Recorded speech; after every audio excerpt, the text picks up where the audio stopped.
بسم اللہ الرحمن الرحیم۔ السلام علیکم ورحمۃ اللہ وبرکاتہ۔ دیکھیے، احسان آپ نے جو سوال کیا ہے کہ کوئی آدمی آپ سے ایک زمین خرید کر اس پر چرچ بنانا چاہتا ہے،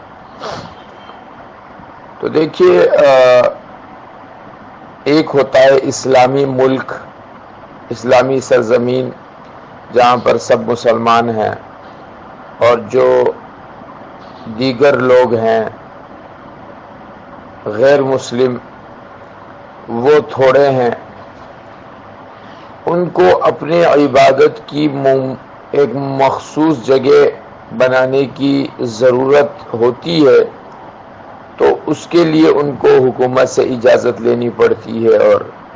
ان کو محدود رکھا جاتا ہے تاکہ وہ بہت زیادہ پھیلے نہیں۔ لہذا ایسی کسی بھی جگہ کو خریدنے یا ان کے ہاتھوں بیچنے سے پہلے یہ دیکھا جائے گا کیا اس بات کی ان کو اجازت ہے یا نہیں ہے، یا اس کی ضرورت ان کو کتنی ہے۔ لیکن آپ چونکہ موزمبیق میں رہتے ہیں اور وہ ایک غیر مسلم ملک ہے اور وہاں پر اکثریت غیر مسلموں کی ہے، یہ مجھے معلوم نہیں ہے کہ وہ عیسائیوں کی اکثریت ہے یا نہیں ہے، لیکن مسلمان وہاں اقلیت میں ہے۔ تو جو علاقے میں آپ رہتے ہیں اگر وہاں کسی عیسائیوں کی آبادی بہت زیادہ ہے اور وہ چرچ جو بنا رہے ہیں وہ اپنی ضرورت کی وجہ سے بنا رہے ہیں،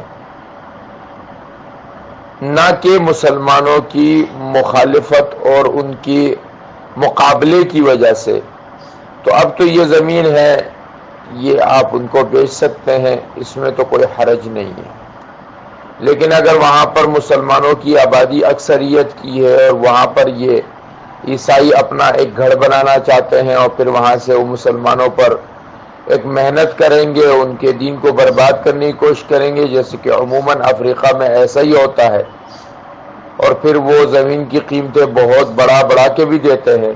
تو پھر اس صورت میں آپ کے لیے اس زمین کو عیسائیوں کے ہاتھ بیچنا یہ ٹھیک نہیں ہے۔